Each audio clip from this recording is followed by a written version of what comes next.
پرم سلطنت ایلڈوریا میں جہاں دانشمند اور مہربان شہزادی ایولین حکومت کرتی تھی وہاں پریوں اور جادو کی کہانیاں اکثر سنائی جاتی تھیں۔ ایک شام جب ایولین شاہی باغ میں چہل قدمی کر رہی تھی اسے ایک نرم سی سسکی کی آواز سنائی دی جو قدیم بلوط کے درخت کے قریب سے آ رہی تھی۔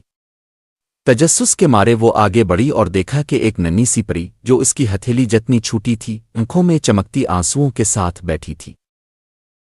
پری نے اپنا نام لارا بتایا اور کہا کہ وہ جادوئی جنگل کی نگہبان ہے۔ اس نے وضاحت کی کہ ایک ظالم جادوگر کے سیاہ جادو سے سلطنت کو بچاتے ہوئے وہ اپنی چمکتی ہوئی پروں سے محروم ہو گئی۔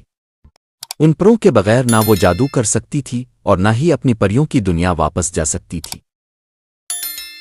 شہزادی ایولین اس کی ہمت اور دکھ سے متاثر ہوئی اور وعدہ کیا کہ وہ اس کی مدد کرے گی۔ ایولین کو لونر بلوم نامی ایک نایاب پھول کے بارے میں علم تھا جو کھوئی ہوئی جادوئی طاقت کو واپس لا سکتا تھا، مگر یہ پھول صرف 14ویں رات کی چاندنی میں منسٹ پیک کی خطرناک چوٹی پر کھلتا تھا جسے خوفناک مخلوقات کی نگہبانی حاصل تھی۔ خطرات کے باوجود ایولین اور لارا سفر پر روانہ ہوئیں۔ راستے میں انہیں کئی مشکلات کا سامنا کرنا پڑا۔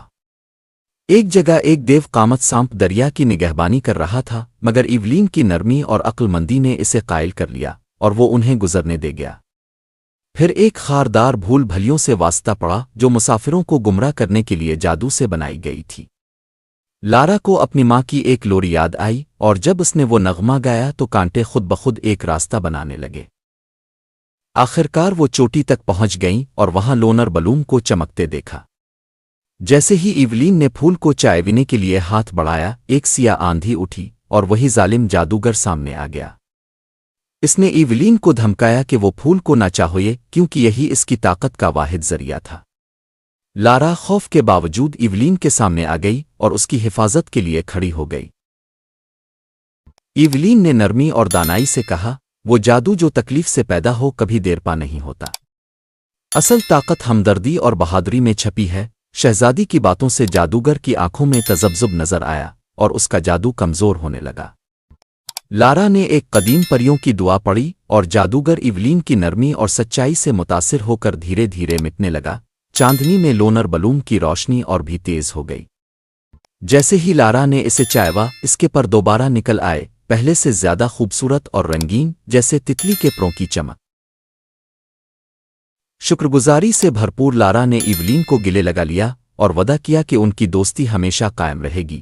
جب وہ سلطنت واپس پہنچے تو وہاں جشن منایا گیا، صرف جیت کا نہیں بلکہ ایک عقلمند شہزادی اور بہادر پری کی دوستی کا بھی۔